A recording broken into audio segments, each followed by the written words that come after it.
Gabby Petito is still missing, and Brian Laundrie's attorney continues to say that he will not talk about this. We know at least one person was killed in this crash. You can see right here, I'm just going to show you the vehicle. People leaving flowers, lighting candles, and placing these photos right here of those unaccounted for. Part of it is to grieve. The other part is that so this investigation can be done properly. Now, they just put up these signs looking at the backside of this building. I just want to show you what the building looks like.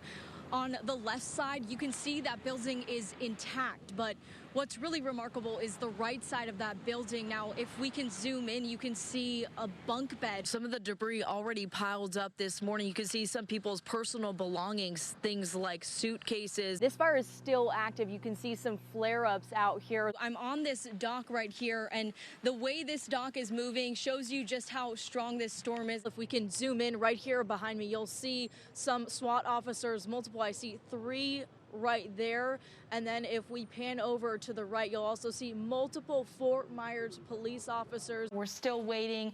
It says 34 seconds. Every second that passes, we're just more and more anxious. Wait, we're finding out her friend actually right now just was able to sign her up. Hopefully a beach day. I think that's what I'm gonna do today. You're just looking around and kind of excited to see some wildlife out here. That's right. Can you show us what you have in the bucket? The family is describing this as the most terrible tragedy they could go through just days before the new year, losing their beautiful 9-year-old daughter, Brooklyn Grace, who was still so full of life. 9-year-old Brooklyn Spears was a smiling, playful, funny girl. She had such a heart of gold and a beautiful smile that was contagious. It's the way her mom wants everyone to remember her. Someone who also loved animals. Have a kiss? Like her grandma's bird, Coco. Nobody can foresee accidents happening. They can never foresee their child being lost at such a young age. Earlier in the day Thursday, her mom says she was playing in the yard with her dad tossing a football, excited he was home. No one expecting something so devastating to happen soon after. He would give his life for her. Florida Highway Patrol says the car that hit her was turning into the driveway when Brooklyn went in front of the car. Her father behind the wheel of that car. Brooklyn's mother's message to other parents now. I want people to see that they need to hold their loved ones closer because you never know what might happen or when. It's always when you least expect it.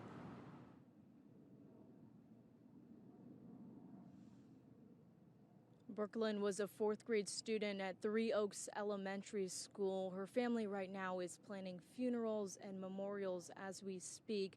This is all still under investigation by Florida Highway Patrol. Nicolette, my daughter is that exact same age. I cannot imagine how the father is feeling. Did his wife say if he's okay? Well, he's distraught, Peter, of course, as any parent would be right now. She says he would give his own life just to have her back, and she says that they'll cherish those memories they had yesterday when they were outside just playing football. There are a few things you need when building a home from the ground up. This is the skeleton of the house right now. Finding a location, designing it, and putting together your team. We're changing Immokalee one house at a time. Completing it could take months. Immokalee is beautiful. It's what it has to offer is limitless when you look at it through a different lens.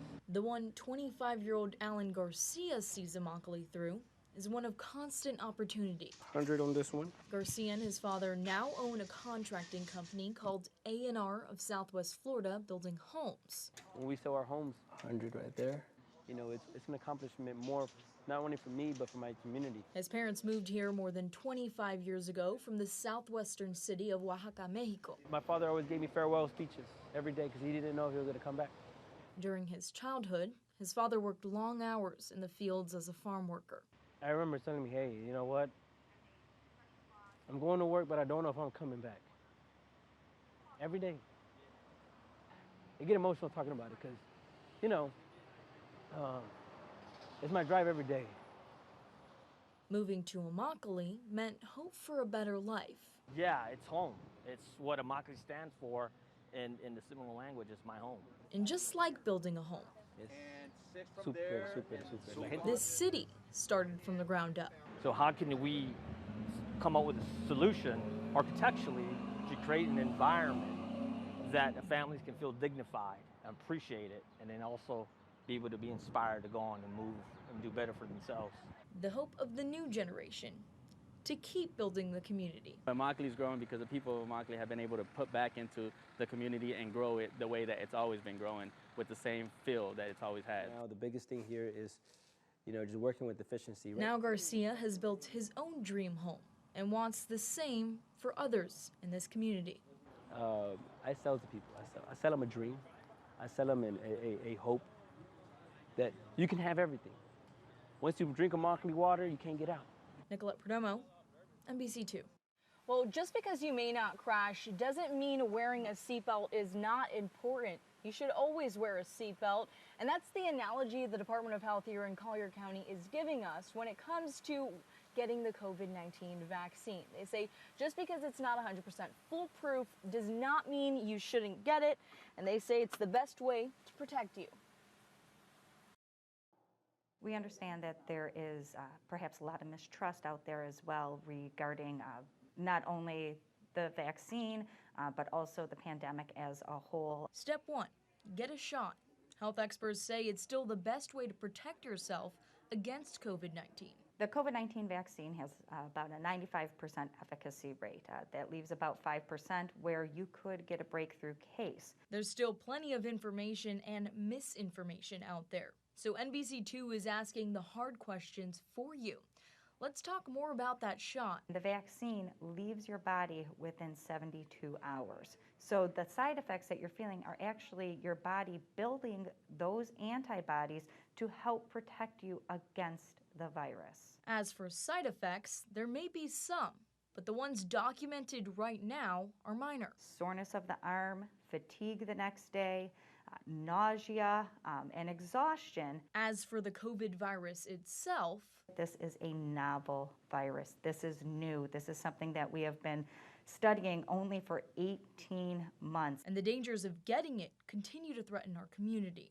Right now, around 330 million people live in the U.S. If you take even 1% of that, that is a very high number of people who would not recover and who would pass from COVID-19. And overall, the biggest truth, health officials say your vaccine will help stop hospitalizations. It will help slow the pandemic. It will help prevent deaths from COVID-19.